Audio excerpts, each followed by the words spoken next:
Celebrata anche ad Agrigento nella Basilica dell'Immacolata una funzione religiosa in onore di San Michele Arcangelo, proclamato patrono della Polizia di Stato nel 1949.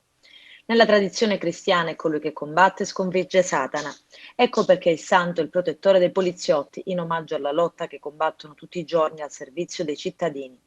Nella tradizione popolare è considerato il difensore del popolo di Dio e il vincitore nella lotta del bene contro il male.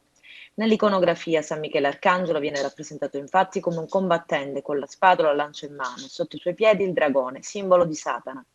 La celebrazione oggi e non ieri per motivi organizzativi. La messa ufficiata dal cardinale Don Franco Montenegro è stato un modo per parlare al cuore dei poliziotti. Io sto parlando a voi che passate le vostre giornate o in ufficio o in macchina o per strada. So le difficoltà che incontrate perché lo sapete, sono figlio di poliziotto e quindi l'ho vissuta anch'io la mia infanzia con mio padre che veniva o ritardava o per giorni non lo vedevo. Però proprio perché il vostro è un ruolo particolare, forse voi siete quelli, e non voglio dire che non lo facciate, però probabilmente c'è da accelerare un po' di più, che dovete giocare un po' di più il cuore. Voi, se davvero guardate gli angeli, vi accorgete come stando dietro quella scrivania o in macchina, oggi c'è bisogno di qualcuno, voi, che mi avvicina, ma che sappia avvicinarsi in maniera umana vicino a me.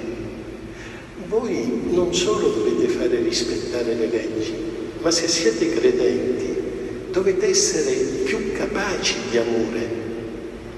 È vero che gli altri tante volte ne approfittano, disprezzano, ma se io credo nel Vangelo, io so che devo essere disponibile. Io incontro l'altro che merita il pollice verso, ma io se credo nel Vangelo sono quello che deve anche dare gioia.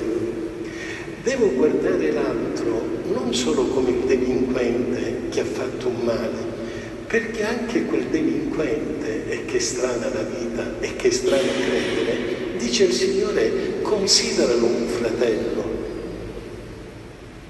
È difficile, però Lui questo ci chiede. E addirittura ci dice, tu che stai svolgendo questo ruolo così particolare, sii misericordioso, guarda con benevolenza l'altro. Avevamo 1000 motivi per mettere in croce il ladrone. Gesù nel ladrone è riuscito a vedere quel pizzico di bene così piccolo che l'ha fatto santo già da vivo. Gesù è riuscito a vedere in Zaccheo, un ladro che approfittava della sua gente, un uomo capace di fare del bene. Ecco allora, essere credenti significa essere più. A quello che faccio normalmente ho sempre qualcosa da aggiungere. E voi dove vi trovate siete quelli che dovete far rispettare la legge. Ricordate quante volte da questo luogo vi ho ricordato quella figura Livatino? Livatino è riuscito a portare in tribunale non solo i codici, ma è riuscito a portare in tribunale anche il Vangelo.